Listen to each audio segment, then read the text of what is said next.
El webinar estará a cargo de César Guzmán, gerente general de Productiva. Cuenta con un MBA en Centrum Católica y con un máster en Dirección de la Construcción de la UPC. Es presidente del capítulo Lean Construction peruano, director de Capeco y expositor internacional en Lean Construction en Argentina, Bolivia, México, Nicaragua y Perú. Bienvenido, César.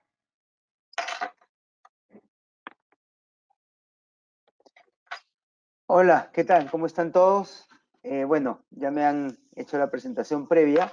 Quería agradecerle a Capeco, en general por la invitación y también por todos estos Capeco Live que se están haciendo, que creo que son bastante, bueno, son bastante importantes para la coyuntura y tenernos al día en los temas de actualidad y también de cosas técnicas, cosas de política, legales, en fin, que podamos ver.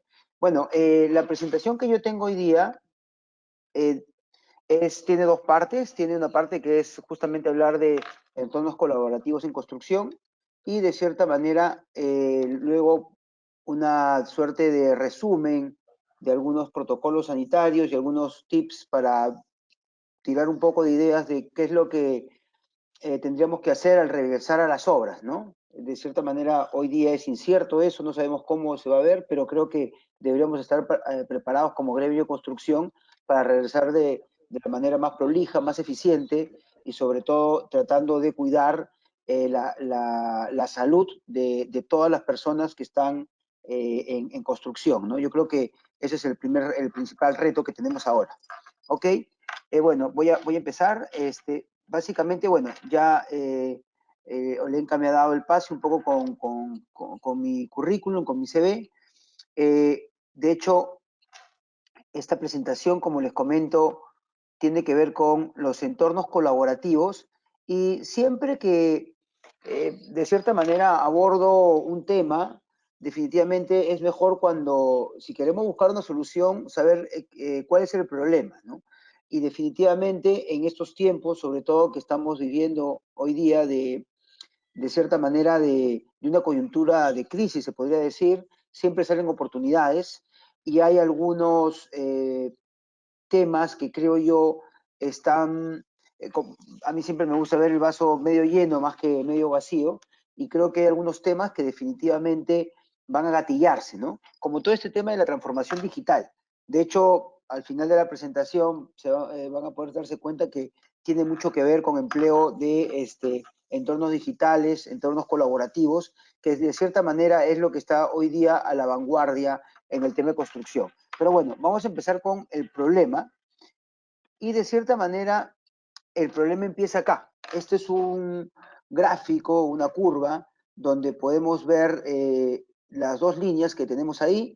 Es la naranja, es el índice de productividad de las demás industrias, digamos las demás industrias manufactureras, y la línea que ven azul o celeste es el índice de productividad en construcción. Entonces, lo primero que podemos rescatar es que en 40 años, de hecho esto tiene mucho más tiempo también, pero un poco son las datas que les estoy presentando, en 40 años no hemos tenido no hemos podido, mejor dicho, elevar el índice de productividad del sector. Entonces, desde ahí yo creo que ya hay un tema que las cosas no vienen bien hace muchos años. No es de ahora, sino de un estándar en la construcción de mucho tiempo. Este gráfico es un gráfico que es, la fuente es una encuesta clientes del grupo HIC. El grupo HIC es un grupo que está dentro de Capeco, de la Cámara Peruana de Construcción, y es el grupo para la integración y colaboración de la construcción. Este grupo está conformado por clientes, por constructoras, por proyectistas, por gerencias de proyecto, y en general algunos consultores también, y en general empresas o personas naturales que están buscando una manera distinta de hacer las cosas, integrando y colaborando en nuestro rubro. Bueno, este cuadro es bastante simple.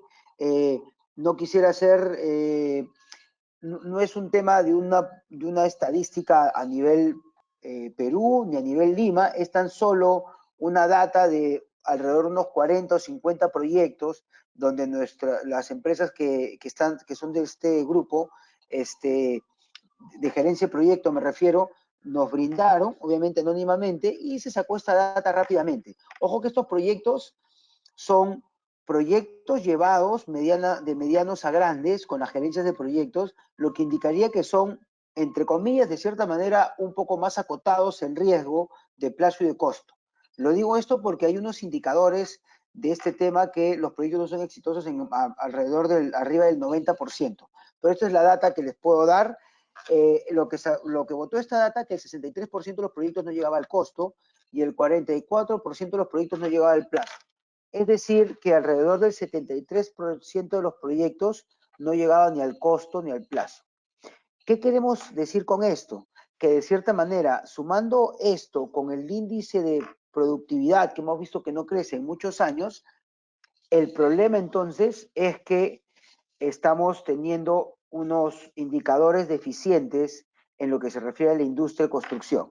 Ahora, les quiero presentar un paper de Gregory Howell y Owen Matthews que habla de los mayores problemas sistémicos que tiene la construcción. De cierta manera, bueno, Greg Howell es uno de los fundadores del IGLC o el IGLC, que es el International Group of Lean Construction, es un gurú Lean Construction reconocido en el mundo, y Owen Matthews es un contratista de instalaciones, básicamente, y ellos en este paper nos demuestran un poquito cuál es el problema. Entonces, el primer problema que ellos abordan es de estos problemas sistémicos del sistema tradicional de construcción, es que las mejores ideas siempre se guardan para el final, ¿no? Entonces, lo que nos dicen es, así el constructor sea llamado en una etapa temprana, como sabe que al final habrá un concurso, se guarda las mejores ideas para esta etapa, ¿no? Como están viendo el gatito ahí en el slide, dice aquí hay gato encerrado, ¿no? Y eso por lo generalmente es lo que generalmente pasa con los constructores cuando en un entorno tradicional viene un cliente y nos dice, mira, hay que trabajar en una etapa temprana o colaborativamente o de cierta manera me dice, mira, tú vas a tener la primera opción de la construcción. Entonces, esa primera opción en realidad sabemos que va a terminar en un concurso y ese concurso no lo digo yo, justamente la presentación que les pongo es una presentación que es un estudio en Estados Unidos de esto al respecto, es que el constructor de por sí siempre se va a guardar algo porque sabe que el momento, la verdad, no es en el que está en ese momento, sino en otro. ¿Ok? Entonces, las ideas se dejan para el lado del concurso. Desde ahí ya vamos a entender por qué después generar valor en una etapa temprana es necesario, pero bajo esta premisa no lo sería del todo. Ok, el segundo tema tiene que ver con el contrato. ¿Ya? Los contratos tradicionales de hoy día en construcción limitan la cooperación y la innovación, ¿no? Los contratos tradicionales son leoninos, ¿no? Lo que nos dicen acá estos dos señores, es difícil cooperar cuando tienes una dinamita en el cuello y otro tiene el detonador, ¿no? Entonces yo a manera de broma en algunos congresos que he tenido, tanto acá en Perú como en otros países, les decía, ¿no? El contrato es tan perverso, tan leonino, no es estandarizado, que es como si tuvieras una pistola, ¿no? Y le dices a alguien, mira, yo nunca he usado la pistola, la voy a tener acá en el cajón, ¿no es cierto? Pero ahí está, ¿no? Pero no me gusta usarla, nunca la he usado, pero la tengo acá guardada, ¿no? Entonces, es algo parecido a eso, ¿no? Ahora, voy a entrar con más detalle en unos minutos, que siga la presentación, pero a veces se le tiene miedo a un contrato estándar, ¿no? Que no solo son colaborativos, los contratos FIDIC también son contratos estándar, que de cierta manera lo que es un contrato estándar es regular y de cierta manera balancear el riesgo, ¿no? Hoy día los contratos de construcción que se firman son muy riesgosos, por ende, lo que está pasando es que sean más costosos y de cierta manera esta desproporcionalidad hace que el negocio sea complejo. Ya más adelante voy a explicar que en realidad en el sistema tradicional ambas partes han aprendido a jugar este juego, ¿no? Tanto clientes como constructores, como gerencias de proyecto, como proyectistas. Entonces, en realidad es un sistema que no genera valor, sino por el contrario, destruye valor. ¿Cuál es el otro punto? Los la incapacidad del cliente y del contratista para coordinar con subcontratistas. En realidad no hemos todavía hecho un sistema para coordinar adecuadamente. Bueno, como mencionaron al inicio, yo soy presidente del Lean Construction Institute Perú, o el capítulo peruano de Lean Construction. Nosotros, de cierta manera, ahí lo que trabajamos mucho es en temas de integración también, y de cierta manera una de las herramientas que en obra, si queremos verlo de esa manera, funciona bastante bien es el sistema Las Planner, ¿no? Donde hemos creado un entorno colaborativo en unas salas de producción donde tratamos de coordinar adecuadamente. Acuérdense que uno de los temas para coordinar adecuadamente, bueno, mejor las dos cosas que se tiene que tener, por un lado es información y por otro lado es compromiso. O sea, me refiero a que muchas veces se quiere programar con personas que no necesariamente tienen toda la información.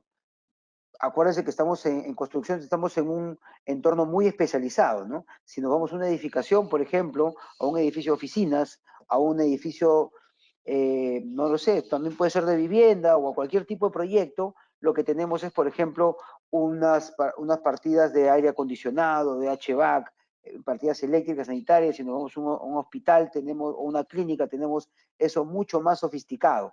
Entonces, las personas que programan tradicionalmente es el residente con el jefe de campo, con el maestro. Ellos no tienen la información ni el conocimiento para hacer un buen planeamiento. Entonces, lo que hacen las planners con sus salas colaborativas justamente es tratar de organizar a las personas en un entorno colaborativo con la información necesaria y por intermedio de mecanismos, ¿no es cierto?, tratar de sacar compromiso de todos, ¿no? Entonces, eso es un poquito lo que quiere decir este punto. Y por último, ahí vemos a Leónidas, ¿no es cierto?, que dice, sálvese quien pueda, ¿no? Y eso refleja, de cierta manera, a los subcontratistas, ¿no? Cada subcontratista en el sistema tradicional solo optimiza su alcance. Eso quiere decir que prevalece la eficiencia local y no la eficiencia en el sistema, ¿no? Y los contratistas dicen, si yo no veo por mí, nadie más lo hará. Y en realidad es un problema que tenemos generalizado en nuestra industria. De cierta manera, el primer principio de física de producción, que es cuidar el flujo de la obra, bajo este concepto no se está dando. Eso quiere decir que las personas o las empresas que nos relacionamos en construcción vemos por cada uno de nosotros mismos. Y lo que estamos haciendo es probablemente no ver el flujo de la obra, que es en realidad donde deberíamos de apuntar. Entonces, eso hace justamente que el flujo se interrumpa y por tanto cause pérdidas monstruosas en la construcción. ¿Ok? Entonces, esto era un poco de ver cuál es el problema.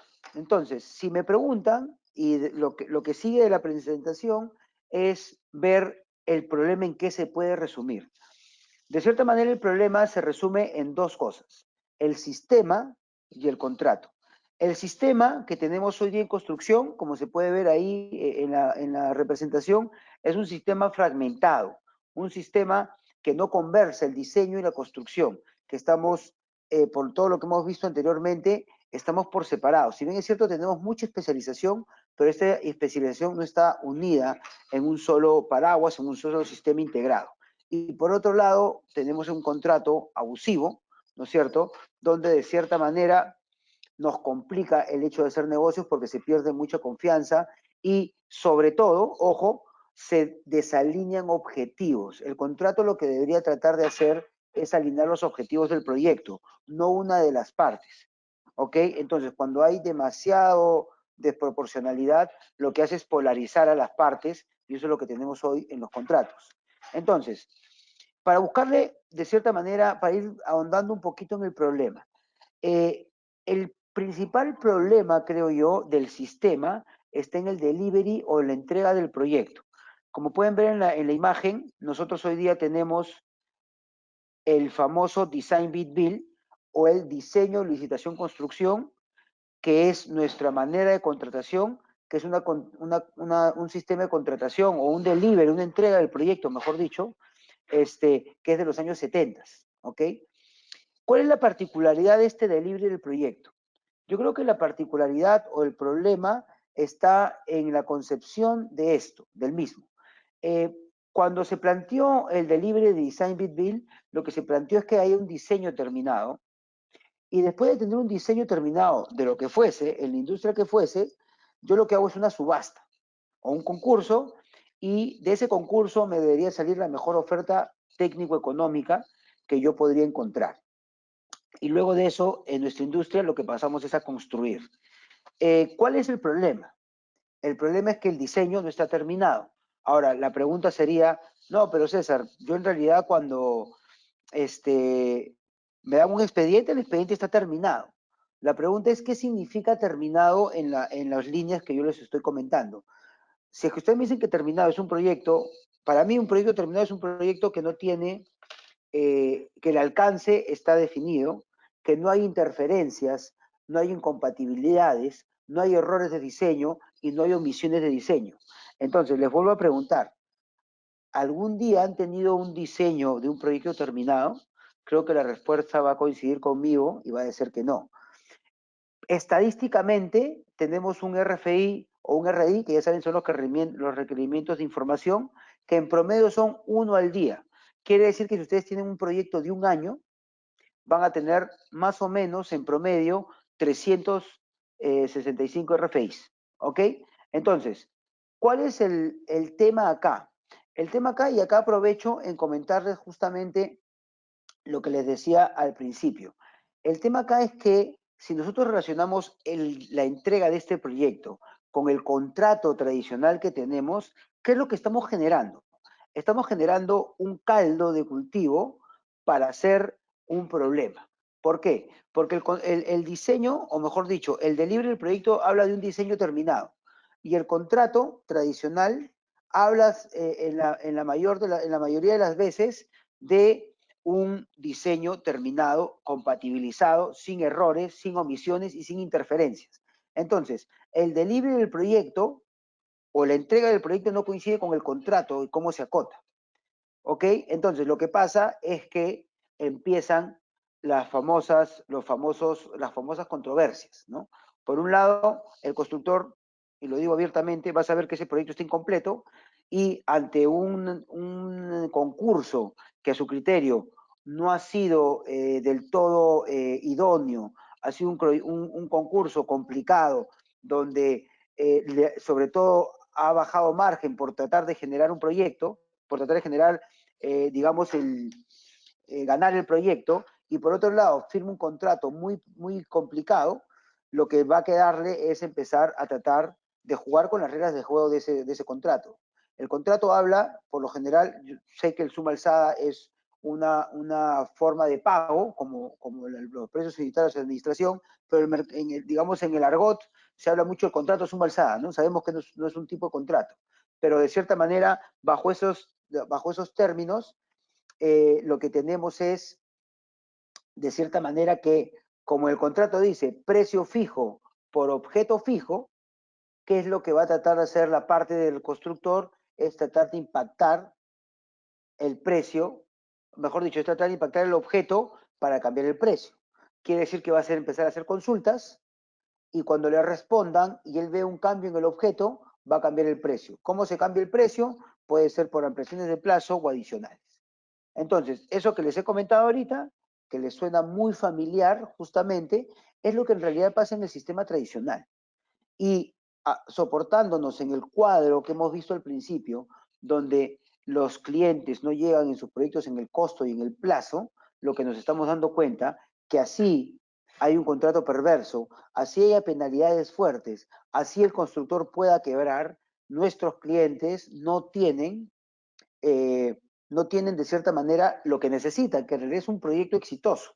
Ojo que desde donde yo vengo, el grupo donde estoy, es un grupo que tiene una constructora y una inmobiliaria. De cierta manera, el encargo que yo tengo es manejar la constructora, pero nosotros, ahora les voy a enseñar unos ejemplos de nuestro grupo, hemos migrado a este sistema nuevo de entregas, de cierta manera, de entregas integradas, de temas de colaborativos, y de cierta manera ha bajado mucho el riesgo de nuestros proyectos. Ahorita les voy a explicar con más detalle cómo.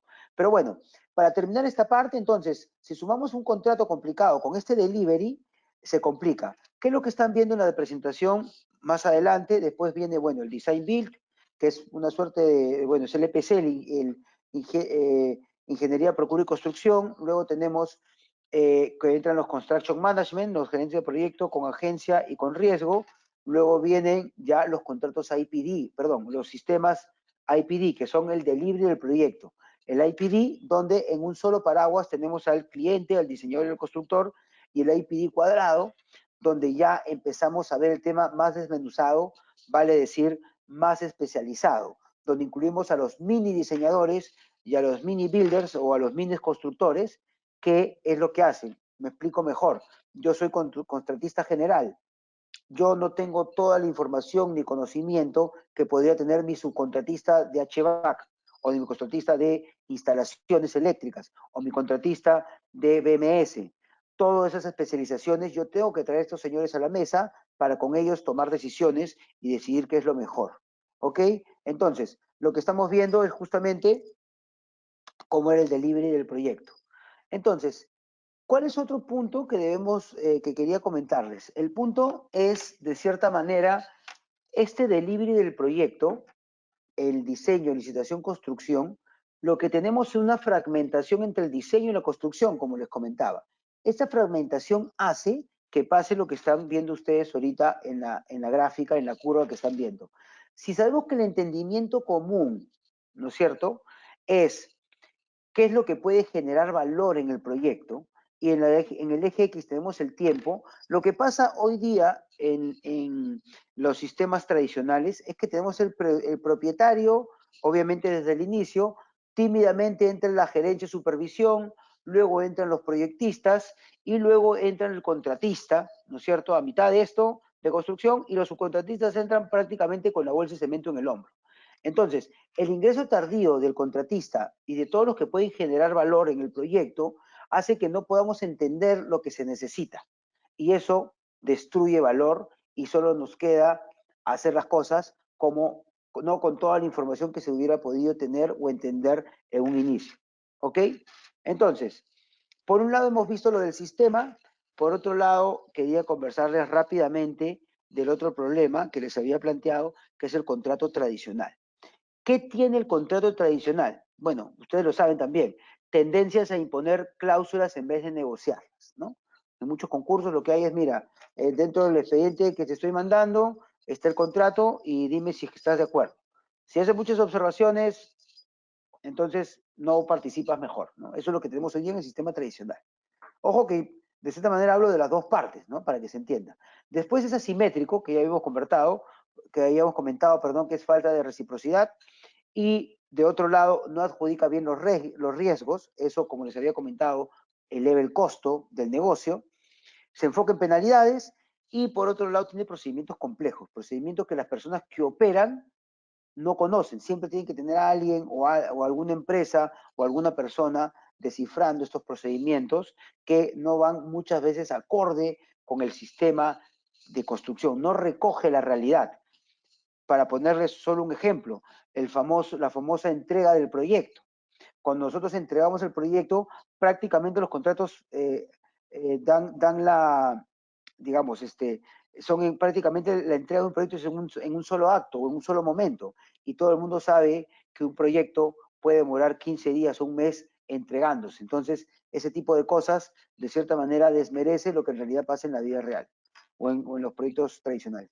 Bueno, hemos hablado de los problemas, ahora quería hablarles de la solución, ¿no? Entonces, como podrán predecir, si el problema era el sistema y el contrato, la solución también voy a tratar de explicarles en el sistema y el contrato, ¿ok? Entonces, número uno, y es importante este punto, saber cuál es el valor, identificar el tema de valor. Cuando les hablaba del entendimiento común, una de las cosas de la solución es que todos los involucrados entiendan el concepto de qué genera valor para el proyecto y qué no genera valor para el proyecto. Entonces, acá les he traído, me gusta poner siempre esta gráfica, que es el modelo de Kano, es un japonés, es estudioso de estos temas, donde él trata de entender el valor como las expectativas del cliente y cómo empatiza. Bueno, esto lo hago siempre en algunas conferencias presenciales que dicto, de hecho con la interacción del público, en algún momento yo creo que en el tema virtual también se hará, pero bueno, básicamente de cierta manera lo que tenemos es, siempre lo explico con un ejemplo, ¿no? Imagínense que ustedes tienen se ganan un viaje, todo pagado, y dentro de este paquete, eh, bueno, que es raro ahorita hablar de viajes porque justamente estamos en todo un tema de cuarentena, pero digamos que saliendo de esta cuarentena, pasando un tiempo, nos ganamos un viaje y dentro de este paquete nos piden escoger la habitación del hotel. Cuando hago esta pregunta, en realidad los comentarios que hay son bastante buenos, como por ejemplo, bueno, si yo voy a escoger la habitación del hotel, necesito que tenga, de hecho, aire acondicionado, ¿no es cierto? Y también que tenga un frigobar surtido, que tenga Netflix o que tenga muchos canales y que tenga una vista impresionante, ¿no? Cosas como esas, ¿no? Lo curioso es que cuando Cano ve ese tipo de cosas, él empieza a ver requisitos básicos de desempeño y de deleite. Y curiosamente, en este ejemplo que les digo, muy pocas personas, perdón, me dicen que en esa habitación de hotel quieren que haya una cama. Y viéndolo desde ese punto de vista, que una habitación de hotel tenga una cama es obvio, ¿no es cierto? Entonces, en realidad, ese es un poco de los temas de la complejidad del valor. ¿A qué me refiero? A que, según Cano, si es que un producto o servicio que yo ofrezco puede tener muchos requisitos de deleite, muchos requisitos de desempeño, que ahorita se los voy a mostrar, pero no cumple los requisitos básicos,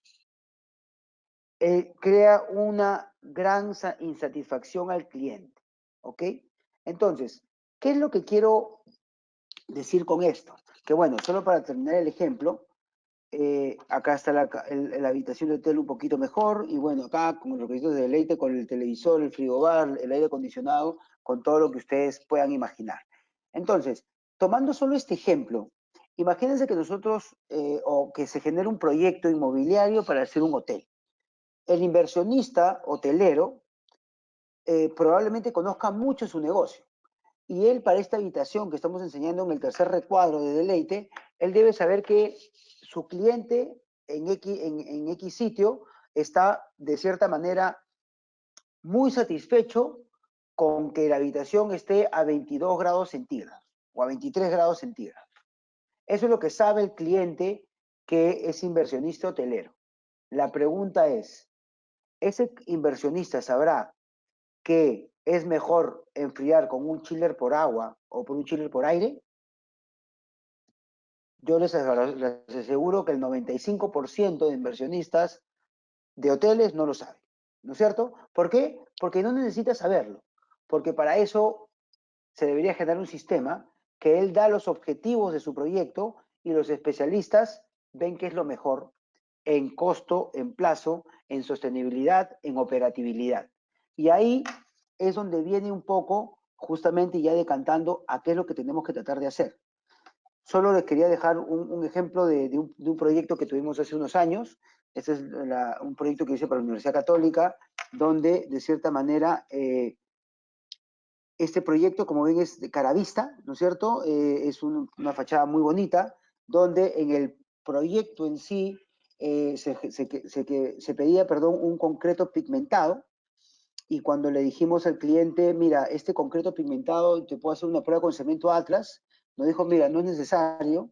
Igual hicimos la prueba, se le mostramos, no le gustó mucho, pero cuando le dijimos que podía ahorrar 1.800.000 soles, dijo, bueno, no está tan feo, y al final lo hacemos con concreto hecho con cemento Atlas. ¿A qué quiero llegar? ¿El cliente estaba mal? Para nada.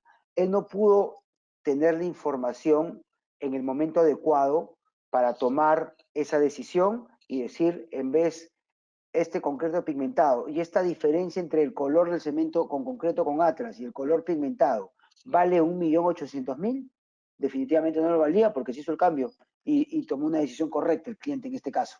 ¿Ok? Entonces, miren este ejemplo real, les podría poner muchos de ellos, pero sobre todo y lo más importante es que ustedes vean cómo se genera valor y en qué etapa se debería generar. Y por eso es que en este gráfico que les enseño acá está un poco cómo debería funcionar esto. Y cómo debería funcionar tratando de generar el mayor entendimiento común, es decir, tratar de generar el mayor valor posible, y eso, la única manera de hacerlo, o la manera conocida que tenemos hoy día, es tratar de integrar a todas las personas que están involucrados en el proyecto.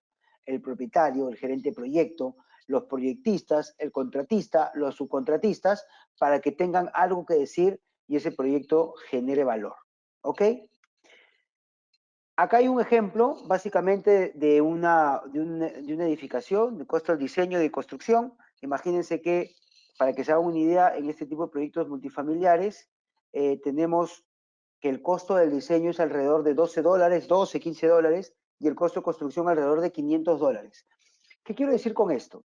Que en realidad, con el ejemplo que les voy a poner adelante, se van a dar cuenta que trabajar en etapas tempranas, integrando e involucrando a las personas o a las empresas que tienen que estar temprano, se puede generar ahorros entre 4 y 8% a veces del costo del proyecto. Pero se necesita una cierta inversión en diseño. Imagínense que yo este diseño, estoy poniendo números un poco abiertos, pero imagínense que yo aumento $3 al diseño. Este diseño sería $15. ¿Qué pasaría con esos $3 del 512? Más o menos es el 0.5%, para que se hagan una idea. ¿Y qué pasa si es que para mantener el 512, los $500 de construcción, le bajo $3? Perdón, si le aumento $3 al diseño, más o menos estaría aumentando la capacidad de diseño en 15%. ¿Ok? De 12 a 15, esos $3 es el que más o menos aumenta el 15%. ¿Y qué pasa si es que le bajo $3 a la construcción para mantener los 512? Le estaría bajando más o menos 0.5% del costo. Yo le voy a demostrar un poco con un ejemplo que ese delta, que en realidad $3 es un montón, 15% más para el diseño es un montón más de plata, que no necesariamente se tiene que invertir eso más. Lo que les estoy diciendo es que de cierta manera eso trae muchos réditos a futuro. ¿Ok? Entonces, para terminar esta parte, de cierta manera ya hemos hablado del sistema, qué es lo que se tiene que hacer, y por otro lado, hablarles un poco de qué es lo que se tiene que hacer con el contrato. Bueno, los contratos colaborativos, para empezar, son contratos estándar, son contratos donde se balancea un poco los riesgos, y en realidad la particularidad es que se trata de repartir beneficios y riesgos. Ojo que hoy día los trabajos que estamos haciendo en Perú, donde tenemos un contrato colaborativo muy maduro por acá, y acá está el Perú con su sistema tradicional, lo que estamos tratando de hacer es dar algunos pasos hacia adelante para que esto, de cierta manera, se empiece a dar de una manera natural en el Perú. Bueno, ¿qué tienen esos contratos colaborativos? Lo primero es que tiene estas famosas alertas tempranas, que si se toman a bien, es tratar de alertar tempranamente, ¿no es cierto?, a todos los involucrados que pueda haber un problema en el proyecto. Eso es sumamente importante trabajarlo de esa manera. Y de cierta manera, todo el contexto del contrato tiene que tener mucha apertura, mucha confianza, y es uno de los problemas que en realidad tenemos hoy día en nuestro país. ¿Qué otra característica debe tener? Siempre debe estar hecho por los ejecutores. Acá hay un tema súper importante que en general, en cualquier actividad o en cualquier industria o en cualquier proceso o método, debería estar involucrados los ejecutores del mismo. No debería ser distinto con el contrato colaborativo, con el contrato de construcción, mejor dicho. Deberían estar ellos involucrados para saber de qué se trata y de qué han conversado y qué han llegado. Este contrato debería tratar de remover impedimentos, estimular la comunicación, la creatividad, la colaboración, la equidad y la confianza. Miren la gran diferencia de un contrato tradicional. Este contrato debería tratar de cambiar todo eso, ¿ok? Debería tratar de unir y tratar de buscar un objetivo del proyecto, que debería ser al final los objetivos de todos los involucrados. Buscar justamente que los involucrados entiendan los objetivos y recompensar a las personas que generan valor al proyecto. Se debe ver unas recompensas a las personas que generan valor o a las empresas que generan valor. ¿Cuál es el otro aspecto de esto? La organización. Como les había dicho, tiene que haber un core group o grupo líder donde esté el cliente, el constructor y el arquitecto. Siempre acuérdense que la gerencia de proyecto representa al cliente, está inmerso dentro del cliente, ¿no es cierto? Y este core group trabajar con los demás involucrados. ¿Y cuál es la diferencia entre lo que a veces me dicen, César, pero lo que tú me estás diciendo es diseño y construcción y es como si fuera un EPC? Al margen de los actores, la gran diferencia en un tema integrado es el involucramiento incondicional del cliente. En otras entregas del proyecto el cliente está muy lejano. ¿Y qué es lo que hemos dicho? que el único que sabe que genera o que no genera valor es el cliente. Nosotros como constructores, nosotros como proyectistas, nosotros como gerencias de proyecto, lo que tenemos que hacer es darle las opciones y guiar al cliente por el camino del valor. Pero para eso el cliente tiene que estar involucrado en todas las etapas. Ok, otro tema de estos contratos del grupo líder, las características del grupo líder, tenemos reuniones periódicas, estimular el progreso del proyecto, potenciar ahorros, valorar el añadido del diseño, decisiones por consenso y acordar incentivos para miembros del equipo integrado. ¿Ok? Bueno, en realidad quería, hemos visto el sistema y hemos visto el contrato y quería darles un ejemplo en la práctica de cómo nosotros en Productiva estamos tratando de llegar a esto. Bueno, para empezar, lo que hemos cambiado es totalmente nuestra manera de cómo ver el negocio. Si se pueden dar cuenta, a la derecha está el cliente y hemos mapeado toda la cadena de valor de nuestro cliente, pasando por el flujo de construcción y pasando por el flujo del diseño. ¿Ok? Entonces, mapeando una postventa que siempre existe en nuestro negocio, viendo de la mejor manera, viendo la construcción y después lo que les voy a explicar ahorita es el flujo del diseño un poco más a detalle para que vean cómo hemos trabajado en etapas tempranas. Ojo que por lo general una constructora tradicional no tiene muy elaborado los skills de etapas tempranas, justamente porque por lo general cuando nos llaman en un negocio tradicional entramos por acá, ¿no es cierto? Entonces toda esta parte no la conocemos y nosotros entramos acá a presupuestar una constructora tradicional y va hacia adelante, ¿no es cierto? Con todo lo que ya hemos conversado. Lo que hemos generado entonces esto, si se pueden dar compra de terreno, definición del producto, concurso o elección del arquitecto, aprobación del anteproyecto, lanzamiento comercial y aprobación del proyecto, todos son procesos de cara a la generación de valor a nuestro cliente. Para esos procesos, nosotros hemos generado un método de 4 fases, donde tenemos una fase que está ligada a la construcción y las otras 3 están ligadas netamente a este flujo de diseño. Lo primero que tenemos es la fase 1, donde lo que requerimos es, como concepto, definir el costo meta. Acuérdense que el negocio empieza con un costo y luego se diseña. Curiosamente, en el delivery tradicional del design bid build o diseño, licitación, construcción, primero se diseña y después se costea. El cliente, por intermedio de sus proyectistas, termina el diseño y luego lo saca a concurso. Y es ahí donde recién sabe cuánto cuesta. Y este procedimiento es antinatural. En realidad el negocio empieza con un costo. Entonces, lo que nosotros decimos es que en una etapa temprana lo que tenemos que hacer es definir el costo meta. Definimos el costo meta con el cliente y luego de eso, ¿qué es lo que hacemos justamente para esto? Tenemos que identificar valor primero. Tenemos que homologar lo que estamos viendo, las partidas, los costos, los precios. Acuérdense que en este entorno estamos abriendo una suerte de open book o libro abierto donde se pueden ver los costos, porque este tipo de sistemas y de contratos lo que hace es tener un open book para todos y que todos puedan ver los costos para generar valor. Después de esta fase, que se ha podido tener un costo meta, ya es ahí donde entra un poquito las experiencias de la empresa, en el caso productiva, empieza a identificar y capacitar involucrados y usa todas las herramientas tecnológicas que sabemos de Lean Construction o de temas integrados. Set by Design, Choose by Advantages, Target Value Design, Value Stream Mapping, sesiones Size, el Last Planner System, BIM y BDC, temas integrados de cómo generar valor y cómo llegar a esto. Les he traído un ejemplo justamente que habla de la evolución del contrato colaborativo de Productiva, del trabajo colaborativo, que básicamente este es un proyecto de más o menos 21 millones de soles, les traía las particularidades, pero lo importante es cómo hemos trabajado el mismo. Lo que hoy día nosotros tratamos de ofrecer y lo que tratamos de proyectar al cliente, ¿no es cierto?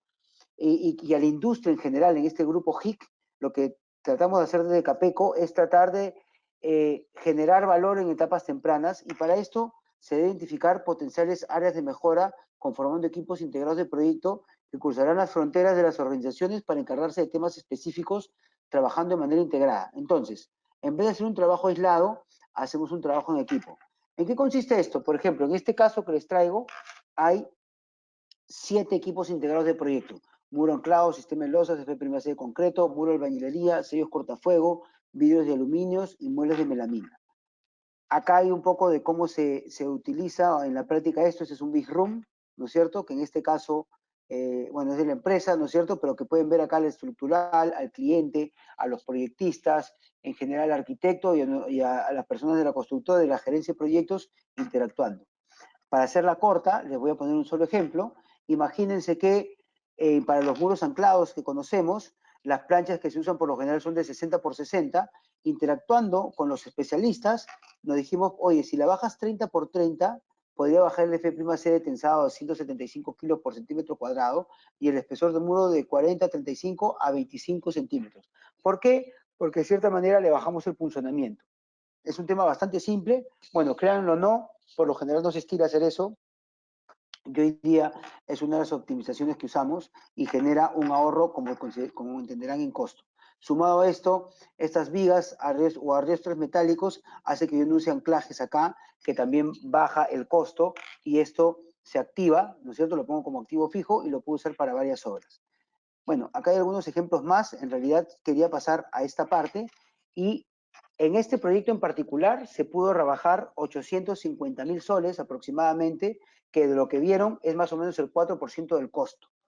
¿Eso qué quiere decir? Que en realidad, y se invirtió, les soy honesto, no se invirtió ni, ojo, para empezar la inversión está dentro de este ahorro, pero no fue ni 40.000 soles más en el proyecto que se invirtió fuera del tiempo de las personas, pero lo importante es que se puede generar un ahorro mucho mayor del que se podría generar en un concurso. ¿Por qué les digo esto? Porque la última línea de una constructora a nivel Latinoamérica, si quieren llamarlo, de edificaciones en este tipo de proyectos, es alrededor de 2 o 3% antes de impuestos. Entonces, ninguna constructora del mismo tamaño, ¿no es cierto?, y de la misma responsabilidad, sin equivocarse, les podría bajar 4% a un proyecto, porque si no estaría perdiendo plata. Entonces, eso era básicamente un poco lo que les quería comentar en esta primera parte. Y bueno, espero las preguntas del caso en su momento. Y en realidad lo que toca y lo que quería ponerles en estos últimos minutos son una suerte de acciones post pandemia. En realidad, para comentarles que como Cámara Peruana de Construcción estamos trabajando ya en un protocolo nuestro que va a salir en los próximos días, pero les quería decir más o menos el trabajo que hemos estado haciendo. De hecho, que nos hemos guiado de protocolos de otros países de Latinoamérica. En este caso les voy a presentar una vista rápida de Argentina, Chile, México, Costa Rica.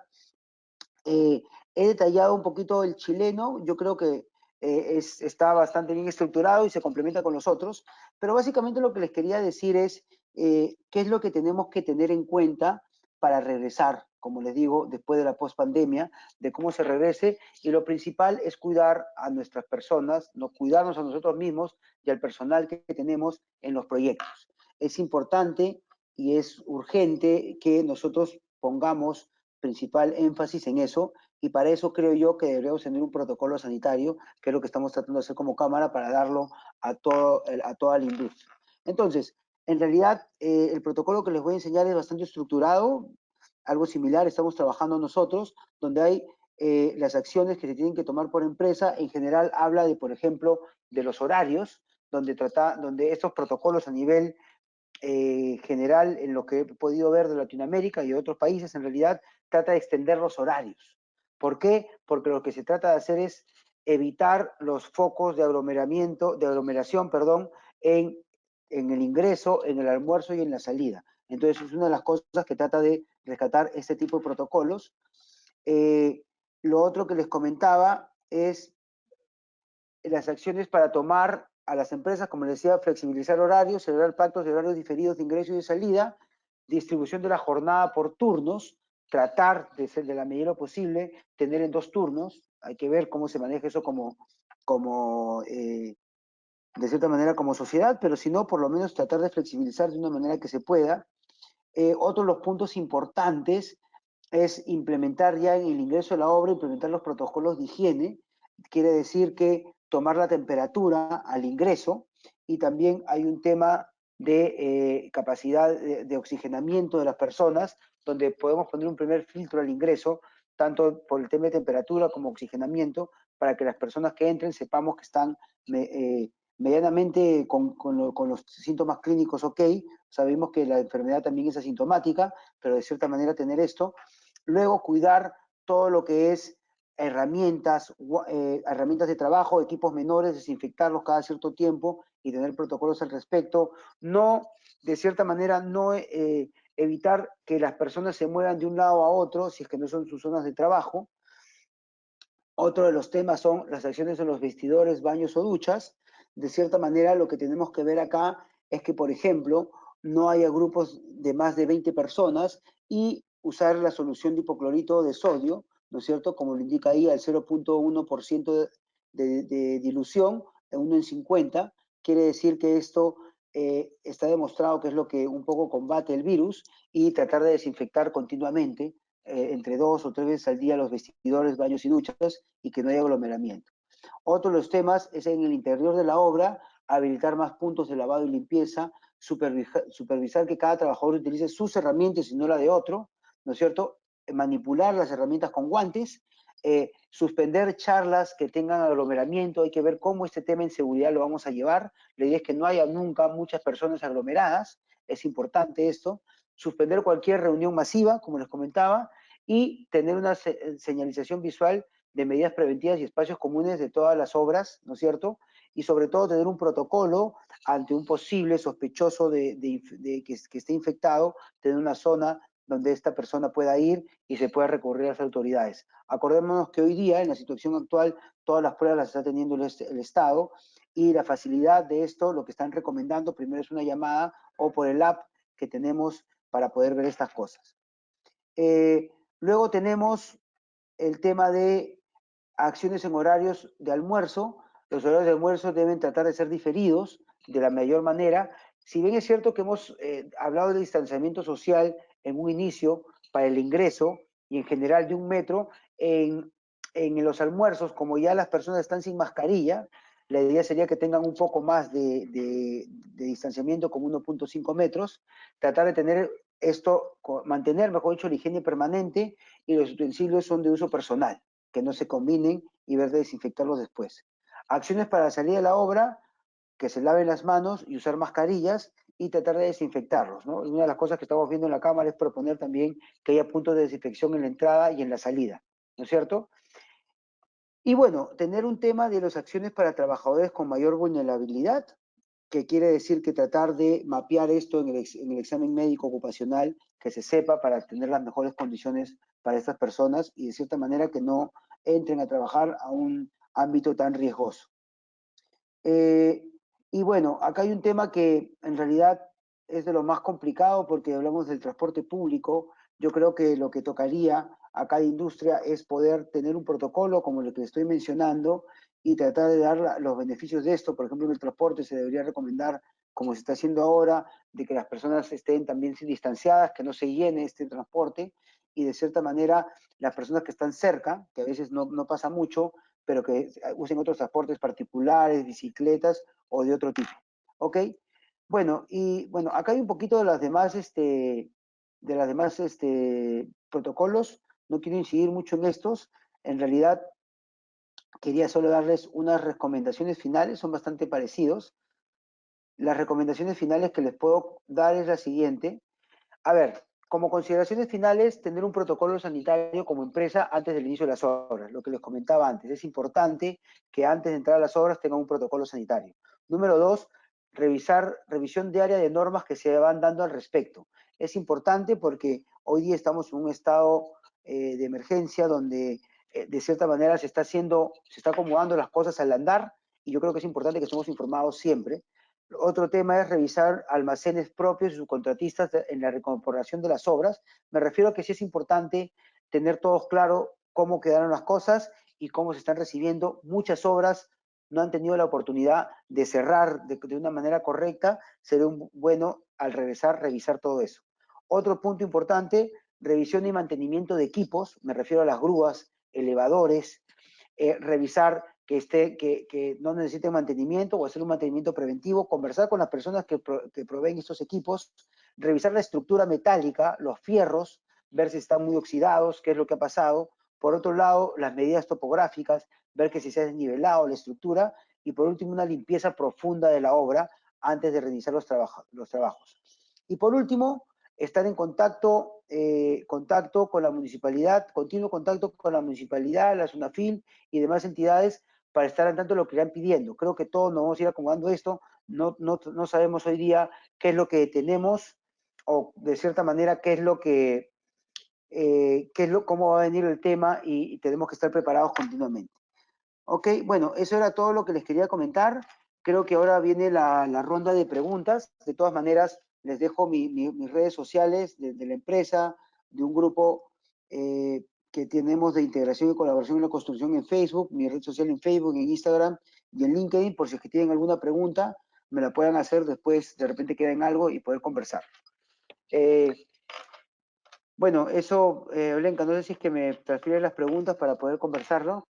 Sí, muchas gracias, César. Ha estado muy interesante la exposición, en verdad viendo estos dos aspectos del entorno colaborativo y luego viendo este tema de las acciones post pandemia que próximamente esperamos tener.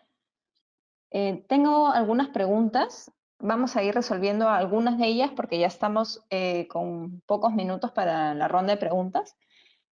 Tenemos una pregunta de Felipe Carrasco que nos dice, dentro del marco de contratos colaborativos, ¿con qué herramientas es posible la estandarización del análisis de los riesgos que permitan determinar las reservas de contingencia y de gestión, siendo esta última totalmente dependiente del know-how de cada empresa? ¿Cuál es su opinión del análisis de riesgo que exige OCE? A ver, voy a hablar en general en los contratos colaborativos y en los sistemas integrados en realidad. Acuérdense que lo primero que les debería decir es que tanto el sistema como el contrato se deberían tomar por separado. Muchas veces en este entorno, por eso es que la charla se llamaba entornos colaborativos, porque yo creo que es importante saber que buena parte de la solución está en el sistema y el contrato es el paraguas o el marco que sostiene este sistema. Entonces, dentro del sistema de cómo en el IPD o el Integrating Project Delivery se toman los riesgos, es donde yo configuro el costo del proyecto. Y como es una suerte de open book, lo que yo tengo que hacer es tener un costo directo más overhead y luego tengo una contingencia fuera de la utilidad del riesgo. Entonces, en esta contingencia es ahí donde viene en conjunto todo el equipo a analizar el riesgo. El riesgo lo puedo analizar de distintas maneras, puedo usar herramientas también del PMI o la gestión de riesgos que se tiene, pero lo importante es dónde va esto y cómo se transparenta. Yo creo que la gran diferencia en los temas integrados es que se transparentan los riesgos y se ponen sobre la mesa para saber cómo los vamos a tratar. O sea, es la gran diferencia. Después, cómo gestionar el riesgo, tenemos distintas herramientas que en realidad se pueden llevar, pero lo importante en el sistema integrado es que yo los transparento y digo, ¿cómo vamos a manejar esto? Lo vamos a manejar con una ralentización, en el caso de que, por ejemplo, haya lluvias y yo no puedo operar al 100%, lo voy a manejar dentro del rendimiento de los equipos en vez de una ralentización, o se va a asumir digamos, como una fuerza mayor. Entonces, eso hace que los temas se transparenten y después costeemos esas contingencias. La idea es ponerle un costo a esas contingencias. Eso creo que ayuda a absorber un poquito la pregunta. Tenemos otra consulta que dice, sí, bueno, es una consulta preguntando si es que existen referencias o guías para la implementación del IPD, tanto en inglés como en español. Sí, sí, de hecho, bueno, hay un par de libros que les podría recomendar. Bueno, y no sé, a veces no sé si es que se va a ver en la cámara ya, pero este es un libro que yo uso, que es Integrating Project Delivery. No sé si está viendo, Lenga, ¿se ve? Sí, sí se ve, un poquito más Sí, arriba. perfecto. Después les Ujú. puedo enviar el link por intermedio de Capeco Live para que lo puedan tener. Bueno, y no solo este, sino, bueno, hay muchos, ¿no? Bueno, este de acá también es buenísimo, se los voy a enviar. Y por último, este de acá, son tres que les podría recomendar. Justamente los tres están en inglés. También se pueden usar de cierta manera virtualmente, están si no me equivoco, también están en Kindle, pero en realidad hay mucha literatura, hay muchos papers al respecto. Yo comparto algunos justamente en el Facebook, ¿no es cierto? En esta página de integración y colaboración en la construcción, hay varios de estos papers, de estos libros que he puesto. y en general hay bastante literatura. El primer libro que le enseñé es de Martin Fisher con Dean Reed, que es una suerte que se han juntado gente de DPR. DPR es una constructora importante en Estados Unidos, en el top 10, para que se hagan una idea, es una constructora que trabaja mucho esos temas integrados y factura alrededor de 6.000 millones de dólares.